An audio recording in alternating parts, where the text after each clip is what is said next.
tal? Bienvenidos a Reflejos del Arte. Me da mucho gusto saludarlos y también a mi compañero Cristian. ¿Cómo estás, Cristian? Hola, estoy muy bien, muy feliz de hablar de un tema que ahora les traemos un tema muy diferente al que hemos tratado, ¿no?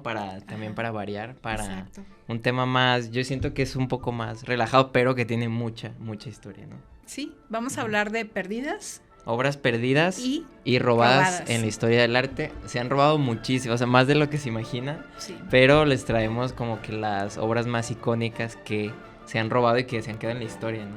Claro, podemos hablar de las obras que se han robado y que se han perdido del arte. Han sido muchísimas. Muchas. Y aquí la lástima o la tragedia, podríamos decirlo de alguna manera, es que no se preservan para futuras generaciones, ¿verdad? Yo creo que sí. Los museos o las colecciones de alguna manera preservan esas obras de arte para que en el futuro puedan apreciarse, puedan disfrutarse.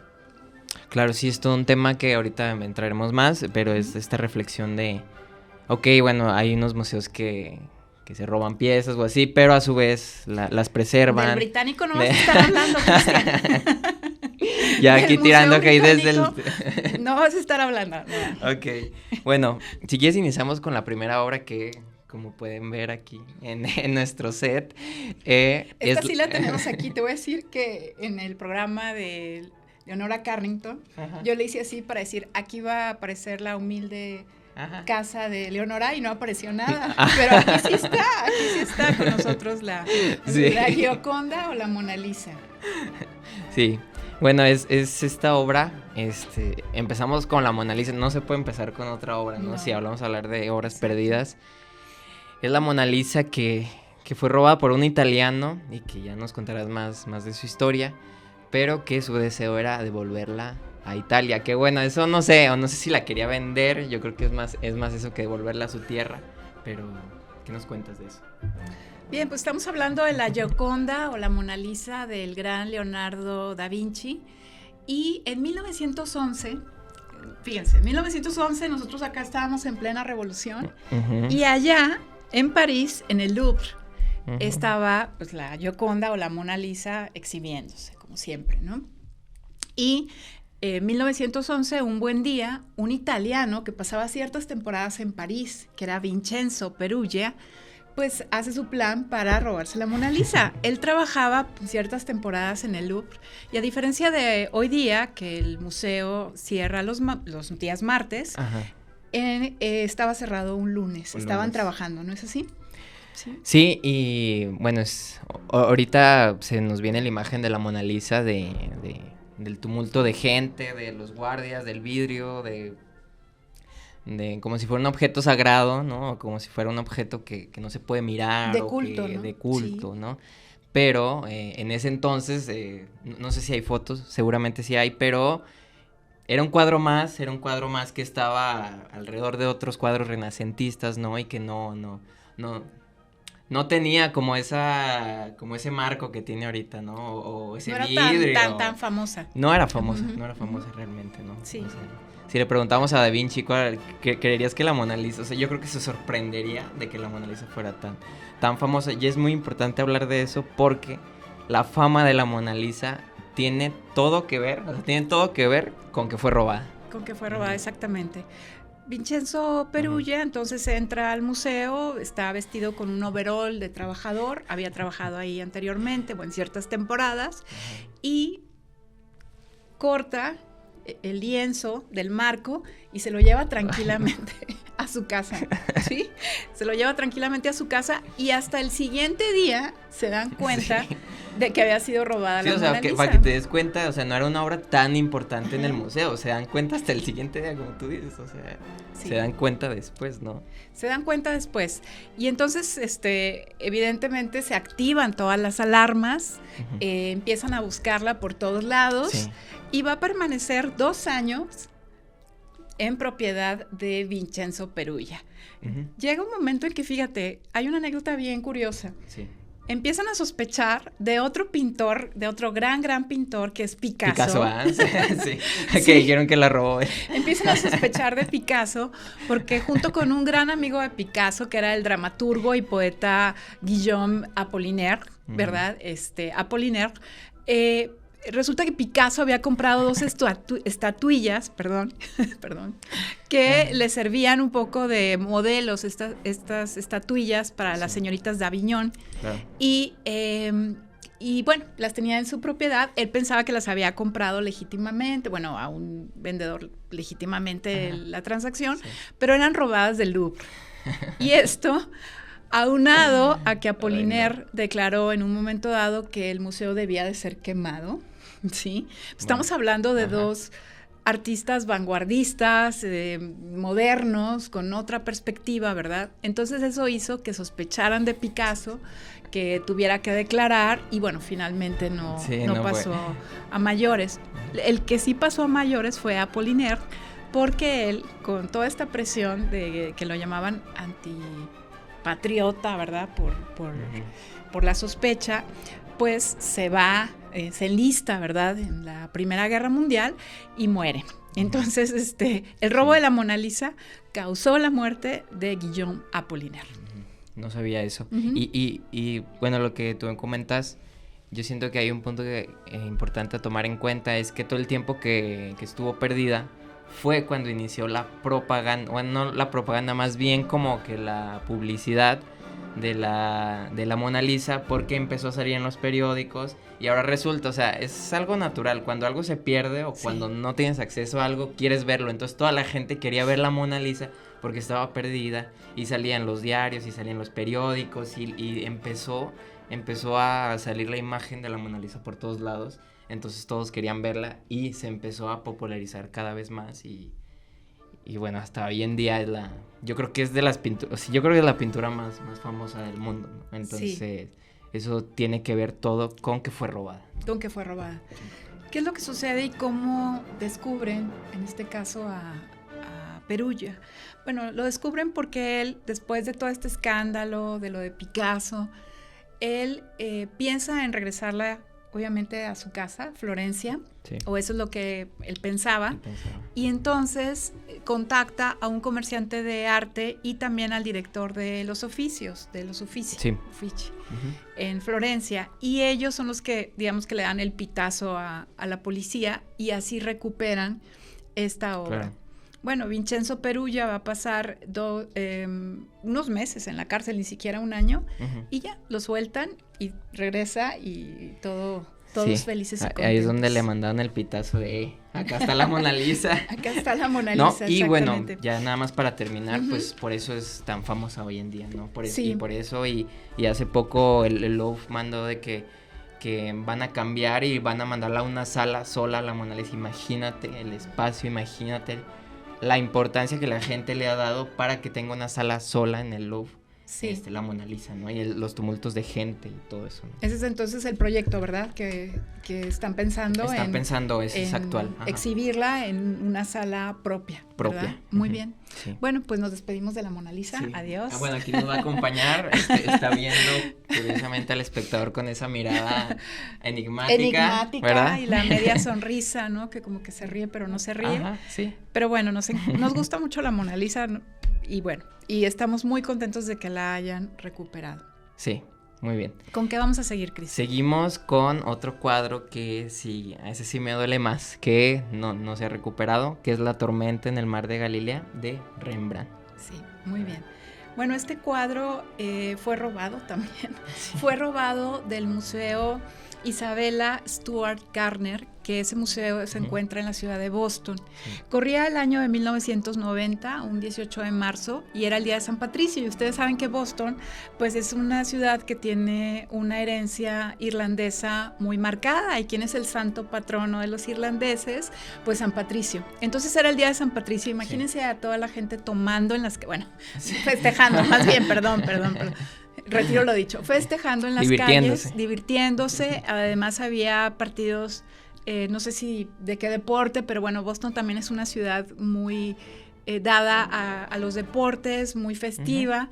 Y entonces dos policías, entre comillas. Sí, se hicieron pasar por policías. En la noche tocan, les abren los guardias y los amagan, ¿verdad? Los someten y entonces se roban 13 piezas de arte muy importantes. Sí, entre ellas Manet, aquí ponías que de Gas, y pues esta de Rembrandt. Y también de Vermeer, ¿no? También. Sí, de Vermeer, bueno, hay también una obra muy importante que estaba anteriormente en este museo que se llama, que se titula El Concierto, y que junto con La Tormenta en el Mar de Galilea, pues es una pena que ya lleven 35 años perdidas y que no tengan, por ejemplo, los del FBI, pistas sólidas como para recuperar estas obras de arte.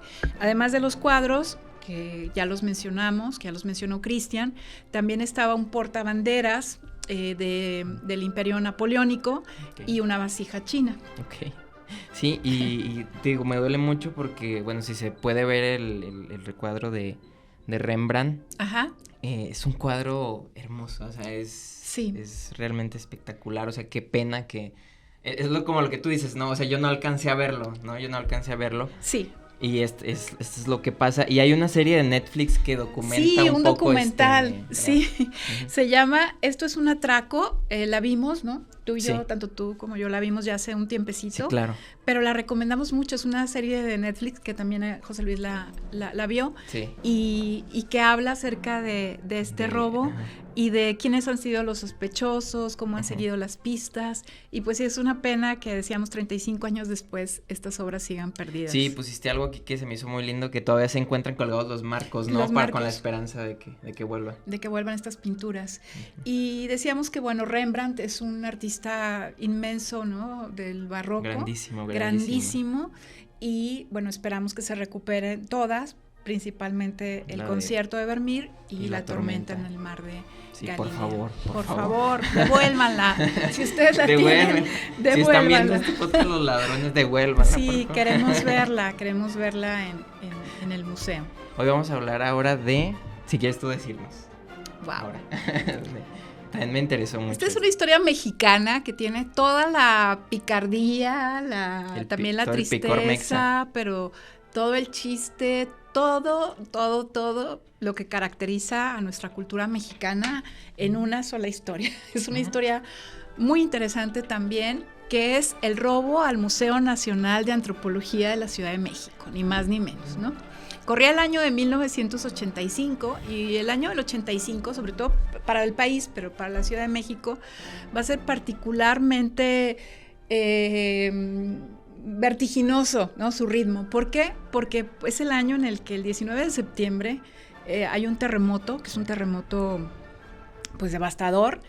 El país se queda muy tocado, pero al mismo tiempo es un país que está esperando el Mundial de México 86. Es lo que yo estaba pensando y dije, sí. No lo voy a decir porque estás diciendo una tragedia y yo sacando aquí mis cosas de fútbol. Pues, es parte de, ¿no? Sí, fue un año antes del Mundial. Los claros y los oscuros, ¿no? Sí, que ganó Maradona. Mundial, exactamente. Uh-huh. Sí, y bueno, es el robo al Museo Nacional de Antropología, aprovechando, como ya hemos hablado de los robos anteriores, aprovechando que era un 24 de diciembre en la noche, madrugada del día de Navidad. Qué originales, ¿no? Qué originales. Día de Nochebuena. Y son dos jóvenes de 20 y tantos años de Ciudad Satélite, que, bueno, la gente también les llama satelucos, pero ellos decían que no eran satelucos, pero bueno, en fin. Ajá. El caso es que son dos jóvenes que habían estudiado veterinaria, no necesariamente habían terminado, pero eran Carlos Perches y Ramón Sardina, ¿no?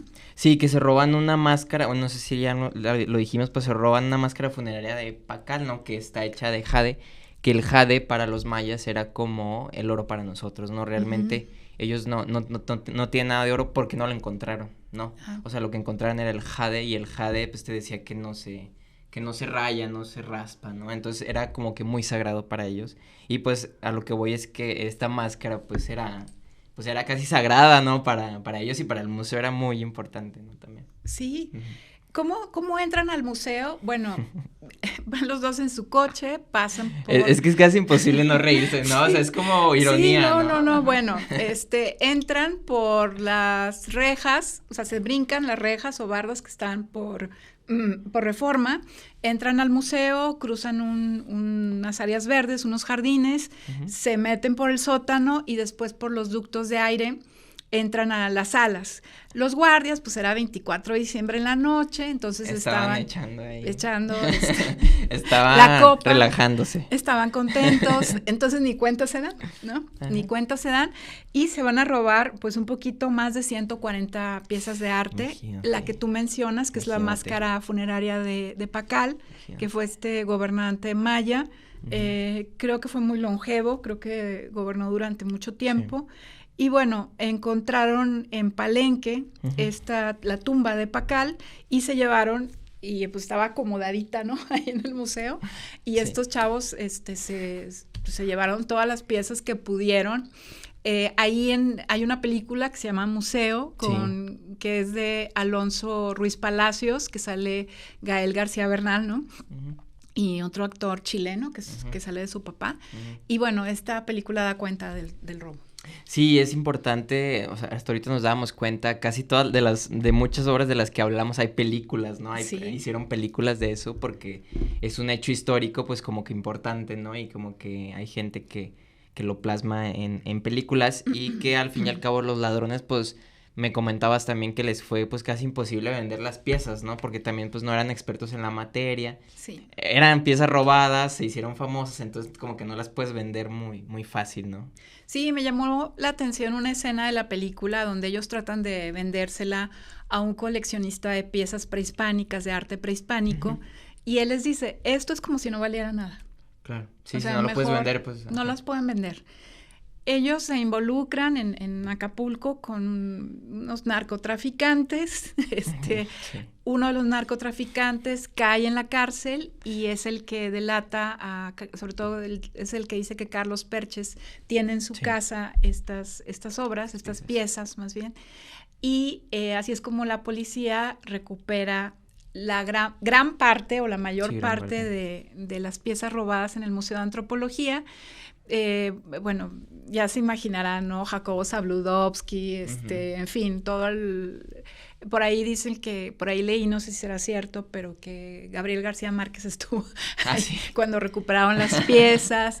Y a Carlos Perches lo condenan a 10 años de cárcel. Él es asesinado después, poco tiempo después, al salir de la prisión. Y Ramón Sardina desapareció. Y con unas que otras piezas. Con unas que otras piezas también. Entonces, ahí queda de un museo que es un museo maravilloso, ¿no, Cristian? Es orgullo de los mexicanos y que tan fácilmente, pues, fue robado.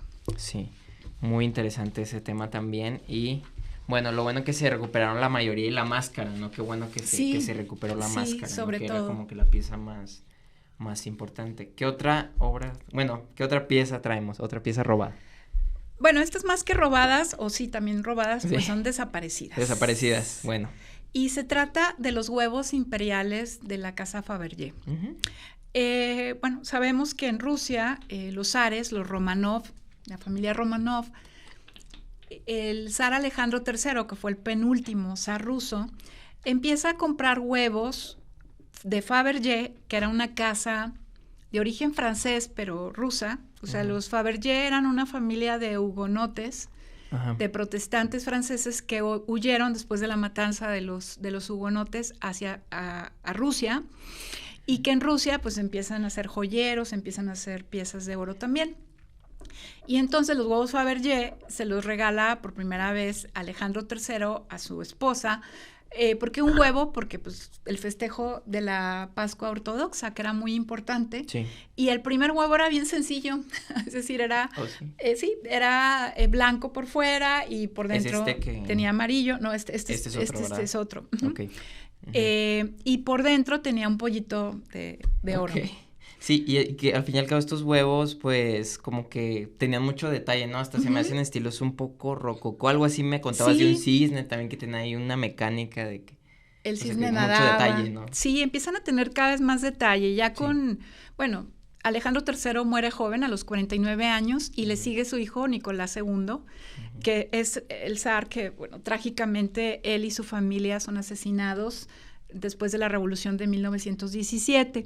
Pero como tú dices, cada vez los huevos Fabergé tenían más detalle, más piedras, más oro, más diamantes, e incluso había réplicas dentro de los huevos, por ejemplo, de palacios, de coronas, Imagínate de yates, de buques, imagínate. de batallas, en fin, ¿no? O sea, fueron cerca de, tengo y entendido... que son cositas así, ¿no? O sea, son Sí, pues objetos... es un objeto así, sí. de este tamaño, que más o menos fueron 50 los huevos imperiales, aunque Fabergé también hizo algunos otros huevos para otras casas reales. Con la Revolución rusa, pues algunos se los queda el gobierno ruso, se exponen en el Kremlin, pero otros pasan a manos de particulares. Por ejemplo, se dice que Grace de Mónaco tenía uno. Isabel II tenía otro, sí. Y bueno, algunos otros coleccionistas, ¿no, Cristian? Sí, y como la pieza pues es muy pequeña realmente, pues sí es más fácil que se vaya, ¿no? O que la tenga otra persona, porque pues es casi del tamaño de la taza, ¿no? Sí. O sea, realmente son objetos muy, muy pequeños, y que aquí pusiste que hace 15 años apareció un huevo imperial, ¿no? Exacto. A estas colecciones que hemos mencionado, por ejemplo, el dueño de la revista Forbes, sí. Compró algunos, y luego a él se los compró un oligarca ruso, pero hace 15 años un señor en Estados Unidos vio un reportaje, se le hizo familiar algo que tenía en su cocina, se contacta con unos joyeros en Londres y se da cuenta que tiene un huevo imperial Fabergé ahí en su cocina. Ahí lo tenía. Ahí lo tenía en la cocina. Sí, ahí junto a la sal, el azúcar, el aceite, ¿no? Ahí lo tenía. Entonces, bueno, ojalá ya aparezcan, todavía están perdidos, me parece que 7, 8 de los huevos imperiales, y bueno, también ojalá ahí aparezcan, ¿no, Cristian? Sí. Ojalá, siempre tenemos esta voluntad de que aparezcan, por favor. Sí, y bueno, te hablan de una época que fue la de los zares rusos, y sobre todo la del el último zar, que de repente puede generar mucha nostalgia, ¿no? Todavía en descendientes o en quienes contaban estas historias de los palacios, de la riqueza, pero al mismo tiempo también de la pobreza del pueblo ruso, que es el que también se cansa y se revela. Ok, ahora traemos un retrato de Rafael Sanzio. Nos brincamos al Renacimiento. Ni más ni menos. Sí. ¿Qué nos puedes contar de esta obra? Bueno, esta fue de la Segunda Guerra Mundial, ¿no? Fue robada por los nazis, sí. ¿no? Sí, sabemos que, bueno, Rafael Sanzio de Urbino, junto con Leonardo y junto con Miguel Ángel, pues son estos tres dioses del Renacimiento. Del Renacimiento, sí. Los grandes artistas del Renacimiento. Y bueno, se cree que se puede tratar este cuadro de un autorretrato del mismo Rafael, que era muy bien parecido, ¿verdad? Y que además trae todo el ropaje, ahorita vamos a ver estamos viendo este cuadro, que trae todo el ropaje de un hombre de la nobleza. Sí. Y bueno, este cuadro estaba en Varsovia, en Polonia. En Cracovia. En Cracovia, sí, discúlpeme. Sí, qué bueno que me corriges. Sí, estaba en Cracovia, Polonia. Sí. Y formaba parte de la colección de una familia judía que se apellidaba Czartoryski. Esta familia, bueno, cuando en 1939 los alemanes invaden Polonia, confiscan este arte que tenía esta familia, y entre las obras de arte estaba esta pintura de Rafael. Y que, bueno, Cracovia era donde estaban cerca los campos de concentración, entonces pues prácticamente sacaron todo, y pues nada, pues, bien listos, ¿no? Agarraron las obras que más les gustaron y se la llevaron al Reich, que era Hitler, ¿no? Y que aquí pusiste que tenía su museo de Hitler, ¿no? Sí, tenía su propio museo. Válgame Dios. Fíjate que Hitler era un pintor amateur, eso lo sabemos, y 2 veces lo rechazaron de la Academia de Bellas Artes. Lo hubieran aceptado, maldito sea. Lo hubieran aceptado. Lo rechazaron de la Academia de Bellas Artes de Viena. Y hubiera sido compañero entre otros artistas, hubiera sido compañero de clases de Oskar Kokoschka, y en fin, bueno, eso ya otro día lo platicamos. pero había un arte que él consideraba degenerado, que era Sí. todo el arte pues del impresionismo, expresionismo, Surrealismo, todas las surrealismo, vanguardias, todo lo que prácticamente. avant-garde, ¿verdad? Sí, O la sea, Bauhaus cerró también porque la no le gustaban Bauhaus. los nazis, o sea, todo eso. Sí, incluso hay una exposición que hacen, que otro día hablamos de eso, que hace Hitler, que manda exponer, y pensaba, e incluso les pone letreros, este arte es horrible, es decadente, ¿no? A obras de todos estos artistas, de Otto Dix. Decadente lo que hizo. ¿Y qué crees? Que muchísima gente fue a ver el arte, digamos, decadente, que para él era decadente. Fue muchísima gente, o sea, fueron creo que 2 millones de personas las que entraron a verlo. Entonces, pues no le salió. Bueno, ya no hablemos de Hitler. Sí. Mejor Sí. ya no hablamos de Hitler, pero sí hablamos de, de la obra que... de la obra de que se Rafael. robó, sí, claro. Sí. Y que con la caída de los nazis, pues se recuperó, ¿no? Bueno, no se recuperó, mentira, mentí. No. Se No, recuperó se mucho integró, del arte, se pero recuperó el arte, pero esa no. esa no. está perdida. Esa está perdida. Y hasta es hoy en la día. obra de arte más valiosa perdida. O quién sabe si está destruida incluso, ¿no? Porque Sí. también muchas obras de la Segunda Guerra se destruyeron también. Muchas por se desgracia. destruyeron. Entonces no sabemos. Sí, otras se preservaron subastándolas. Sí. Y bueno, y ahora están en colecciones y en museos, por ejemplo, en Estados Unidos, en otras partes de Europa. Ok. Ok. Muy bien. Bueno, Vamos pasando a otra obra que nos brincamos ya como 400 años adelante. sí, Hasta el siglo XX.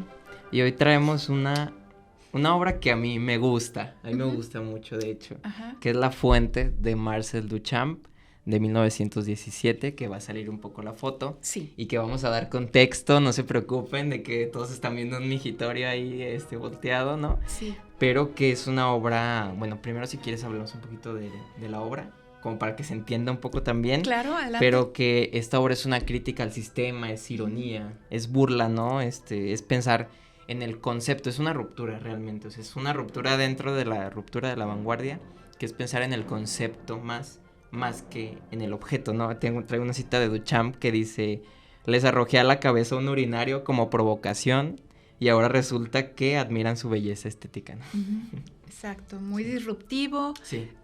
Y bueno, de ahí para adelante, yo creo que muchas personas, incluso críticos, van a decir qué es arte y qué no es arte. Sí. ¿Sí? Sí, no. Tú consideras y consideramos que La Fuente de Duchamp, bueno, es una obra de arte. Es una obra de arte Sí. porque fue la primera obra conceptual, ¿no? Es como digo, no es tanto el objeto, es el concepto, y que se perdió. Bueno, esta foto, que le voy a pedir a José Luis que igual la ponga de nuevo, es la única foto que se tiene original. O sea, si no estuviera esta foto no tendríamos la pieza original.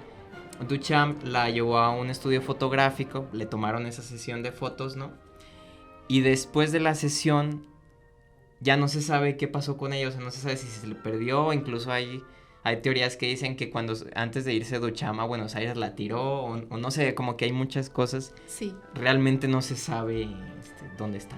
Hay versiones distintas, ¿verdad? Con respecto a esta pérdida o esta desaparición. Sí, y que era para la exposición de la Sociedad de Artistas Independientes en Nueva York, ¿no? Que era en 1907, que pues, bueno, si nos centramos en el contexto de 1917, Nueva York pues era el inicio de las vanguardias, ¿no? Entonces también por eso fue una obra muy, muy importante. Entonces fue rechazada, ¿no? Duchamp era juez de esa exposición también, y él la mandó la obra y la rechazaron. Dijeron, no, ¿qué es esto? Es que la manda con un seudónimo, ¿no? Sí. Sí. Ajá.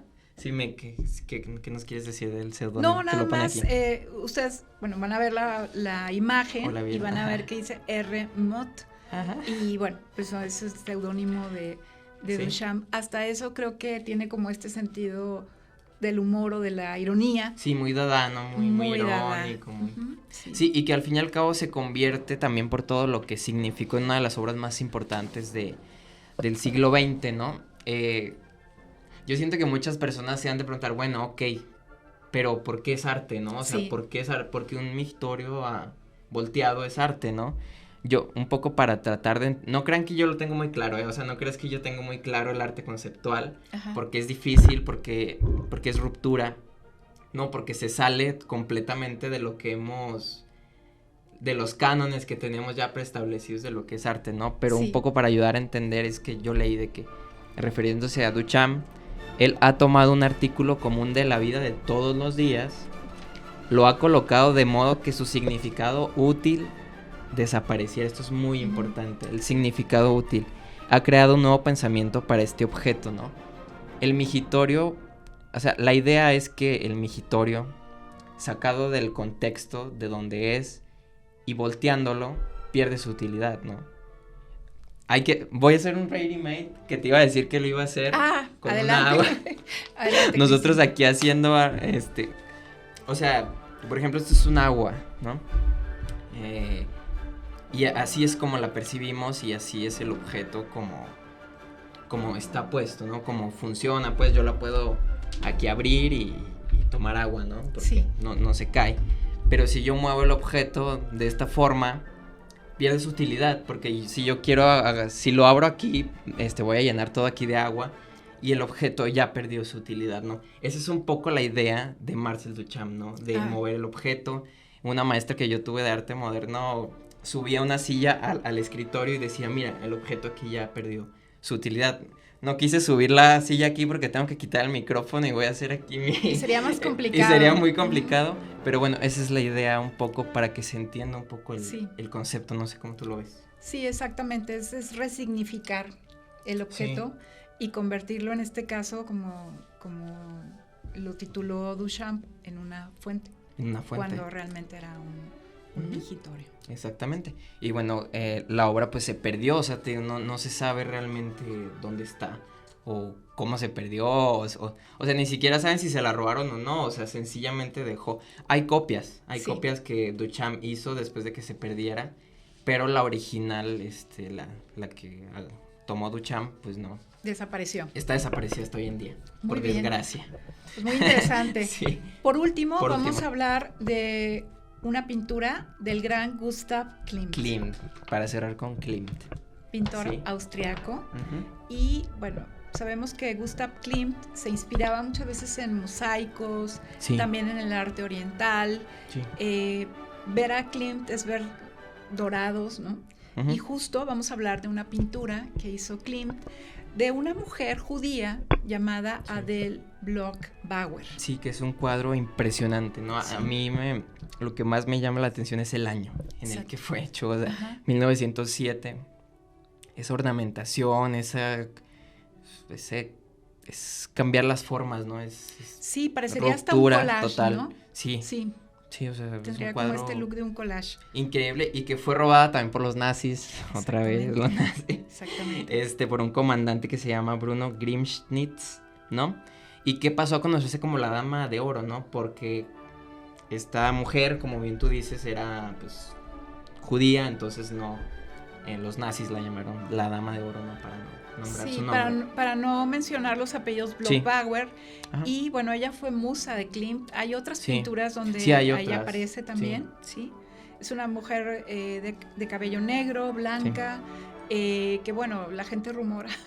No, se decía que, bueno, además de musa, pues había tenido algún tipo de relación con Gustav Klimt, que no sería raro, pero bueno, era esposa también de un magnate, de un hombre muy rico, ¿no? También por eso se explica y que haya varias pinturas de ella.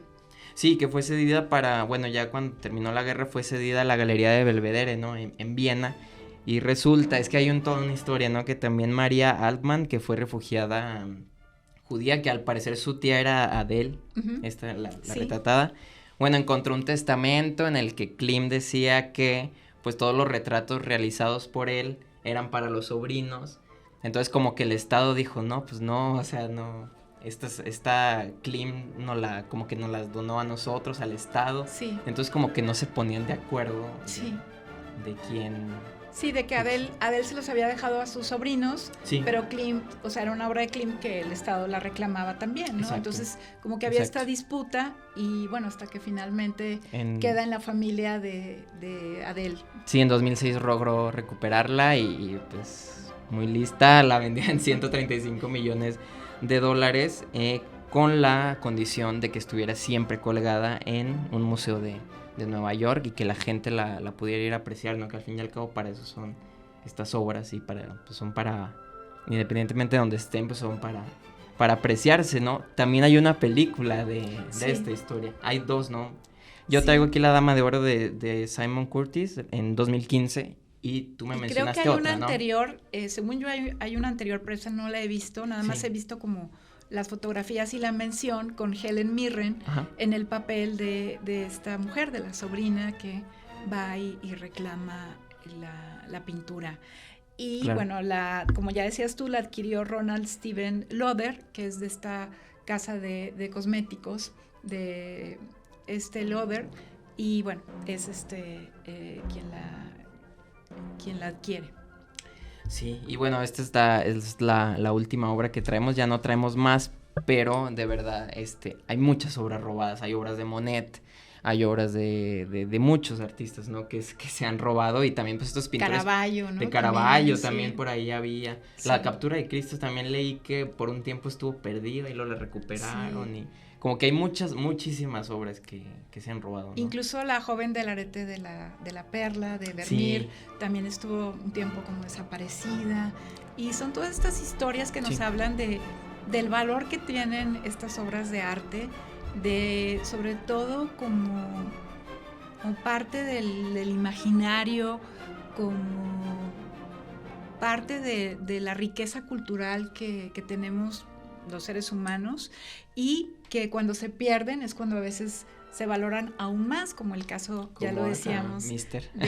de la Mona Lisa, ¿verdad? Que se valoran aún más, Sí. y sobre todo pues hay esfuerzos importantes para recuperar Sí, exactamente. estas obras. Sí, hay mucho esfuerzo, o sea, eso quiere decir que es patrimonio de la Es humanidad patrimonio como de la tal, ¿no? humanidad. Entonces se le da esa importancia, se le da ese interés, ¿no? Porque realmente estas obras pues son importantes y a mí me decía un profe que, ya para terminar con esto que el arte es un reflejo totalmente de la sociedad o de lo que se estaba viviendo en ese tiempo, ¿no? Entonces es parte también de nuestra historia, o sea, las pinturas forman parte de lo que estaba pasando ese día en el mundo, ¿no? O sea, no solo es arte, sino es lo que estaba pasando en ese entonces en la sociedad, ¿no? Dependiendo del año, del contexto, Bien, de todo. pues queremos agradecerles el Sí. favor de su atención y nos vemos muy pronto con otro tema. Sí, ojalá les haya gustado este Ojalá les episodio. A haya mí me gustado. gustó, me divertí Sí, mucho. muy Realmente me gustó. Y les agradecemos muchísimo que nos hayan escuchado. Ojalá hayan reconocido estas obras. Ojalá ya no esté tan sobrevalorada la Mona Lisa. Y No, no lo digas. Perdón. No lo digas. No lo digas. me van a cancelar. Bueno, Bueno, muchísimas gracias, Susana. Gracias Gracias por todo a ti, y gracias Cristian. a José Luis gracias, José Luis. y a Ibero Radio. Nos vemos pronto. Bye. Hasta el pronto.